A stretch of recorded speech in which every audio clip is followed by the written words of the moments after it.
بسم اللہ الرحمن الرحیم۔ السلام علیکم۔ میدان کربلا اور خواتین کا کردار۔ حضرت گرامی، محرم الحرام اسلامی سال کا پہلا مہینہ ہے۔ محرم کا لفظ تحریم سے بنا ہے اور تحریم کا لفظ حرمت سے نکلا ہے۔ حرمت کے لفظی معنی عظمت اور احترام وغیرہ ہیں۔ اس بنا پر محرم کا مطلب احترام اور عظمت والا ہے، چونکہ یہ مہینہ بڑی عظمت اور فضیلت رکھتا ہے اور بڑا مبارک اور لائق کے احترام ہے، اس لیے اسے محرم الحرام کہا جاتا ہے۔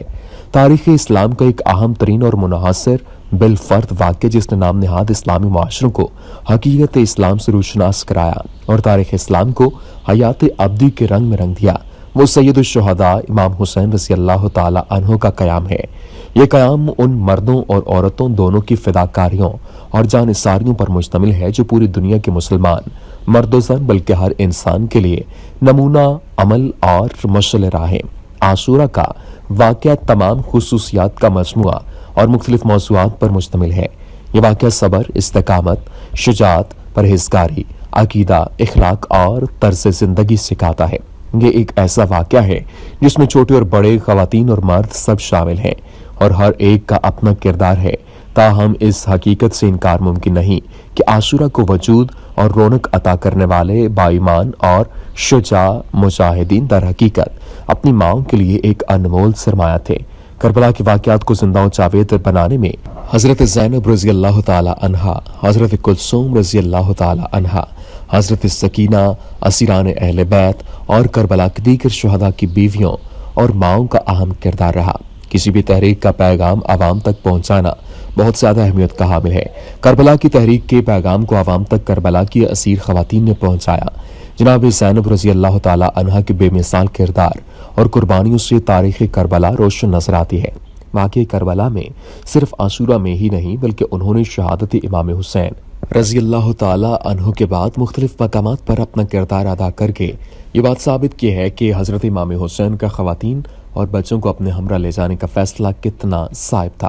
کربلا کی ان مثالی خواتین نے ملوکیت کی پروردہ قوتوں کے مقابل اپنے معصوم بچوں کو بھوک و پیاس کی شدت سے بلکتا ہوا دیکھنا گوارا کیا، یہاں تک کہ اپنے سہاگوں کو بھی راہ خدا میں قربان ہوتے دیکھا، لیکن رسول اللہ کے دین کی کشتی انسانیت کو ڈوبنے نہیں دیا۔ واقع کربلا کو بے نظیر و لاسانی بنانے میں خواتین کربلا کے بے مثل اثار سے انکار نہیں کیا جا سکتا۔ حقیقت تو یہ ہے کہ معرکہ کربلا میں اگر خواتین نہ ہوتیں تو مقصد قربانی سید الشہداء امام حسین رضی اللہ تعالی عنہ ادھورا ہی رہ جاتا۔ یہی سبب ہے کہ نواسۂ رسول ملوکیت کے مقابلے میں بیداری امت کی تحریک میں اپنے ہمراہ اسلامی معاشرے کی مثالی خواتین کو میدان کربلا میں لائے تھے، اور کربلا میں امام حسین کے انصار و مجاہدین کو ان کی ماں اور بیویوں نے ہمت اور حوصلہ دیا کہ تم سے زیادہ قیمتی جناب فاطمہ زہرا کے فرزند ہیں، ایسا نہ ہو کہ تمہارے ہوتے ہوئے دشمن ان کو نقصان پہنچا دے۔